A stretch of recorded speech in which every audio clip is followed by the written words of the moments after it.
शेतकरी दाम्पत्य व माजी आमदार धीरज विलासराव देशमुख यांच्या हस्ते तावरजा प्रकल्प जलपूजन संपन्न। प्रकल्पाची दुरुस्ती करून बारमाही पाणी उपलब्ध करून दिल्याबद्दल ग्रामस्थांकडून धीरज देशमुख यांचे आभार। लातूर ग्रामीणमधील तावरजा प्रकल्पाची दुरुस्तीचे काम पूर्णत्वास आलं व हा प्रकल्प प्रथमच पूर्ण क्षमतेने भरला आहे। याचे औचित्य साधून धीरज विलासराव देशमुख तसेच श्री व सौ नामदेव शिंदे सावरगाव, श्री व सौ अंबादास कदम लखनगाव, श्री व सौ बबरुवान मोरे धानोरी, श्री व सौ नानासाहेब सूर्यवंशी उटी खुर्द, श्री व सौ काशीनाथ खराबे उटी बुद्रुक यांच्या हस्ते सपत्नीक जलपूजन संपन्न झाले। तावरजा प्रकल्पाचे दरवाजे नादुरुस्त असल्याने मोठ्या प्रमाणात पाणी वाया जात होतं। लातूर ग्रामीणचा आमदार म्हणून निवडून आल्यानंतर काही महिन्यातच धीरज विलासराव देशमुख यांनी महाविकास आघाडी सरकारच्या माध्यमातून तत्कालीन पालकमंत्री अमित विलासराव देशमुख, तत्कालीन मंत्री जयंत पाटील यांच्या सहकार्याने 42 कोटींचा निधी मंजूर करून घेतला व तावरजा प्रकल्प दुरुस्तीच्या कामास प्रत्यक्षात सुरुवात करून दिली। आता प्रकल्पाची दुरुस्ती झाल्याने मोठ्या प्रमाणात वाहून जाणाऱ्या पाण्याचा संचय होत आहे। चालू वर्षी पाऊस चांगला झाल्याने तावरजा प्रकल्प पूर्ण क्षमतेने भरला आहे। सर्वांसाठी हा क्षण स्वप्नपूर्तीचा असल्यामुळे ग्रामस्थ आनंदी व समाधानी आहेत।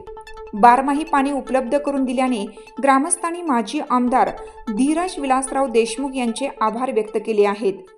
जलपूजन प्रसंगी आपल्या मनोगतात प्रदेश काँग्रेसचे प्रवक्ते माजी आमदार व जिल्हा बँकेचे अध्यक्ष धीरज विलासराव देशमुख म्हणाले की कोणत्याही भागाचा सर्वांगीण विकास साधायचा असेल तर तिथे सिंचनाची कामे मोठ्या प्रमाणात व्हायला हवीत। हा दृष्टिकोन डोळ्यासमोर ठेवून लोकनेते विलासराव देशमुख साहेबांनी सिंचनाच्या कामांना प्राधान्य दिलं होतं। तोच विचार अंगीकारून आपण राजकीय वाटचाल करत असून तावरजा प्रकल्पाची दुरुस्तीसाठी जे काही प्रयत्न करता आले त्यातून शेतकऱ्यांना आधार मिळाला आहे। पूर्ण क्षमतेने पाणी साठवलं जाणार असल्याने शेतीसाठी याचा मोठ्या प्रमाणात लाभ होणार आहे। भविष्यात देखील ग्रामीण भागाच्या सर्वांगीण विकासासाठी जे काही करणं शक्य आहे ते निश्चितपणे करत राहू, असे आश्वासन त्यांनी या प्रसंगी दिले। प्रकल्प अतिशय ह्या भागातल्या शेतकऱ्यांची फार वर्षांपासून एक मागणी होती की जे काही गेट इथं बसले होते त्यांच्या अडचणी इथं यायच्या की पाणी क्षमतेप्रमाणे थांबत नव्हतं आणि ते गळती व्हायची।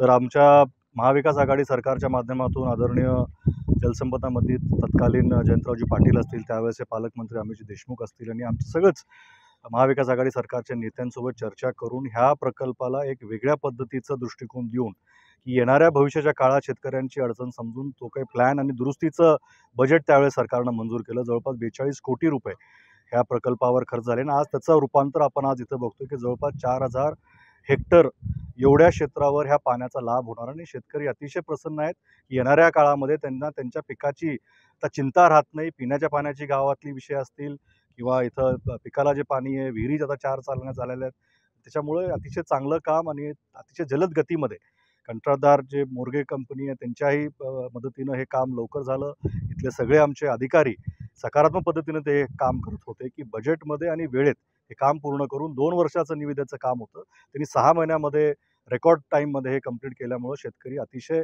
आज सुखावलेल्या अवस्थेत दिसतात।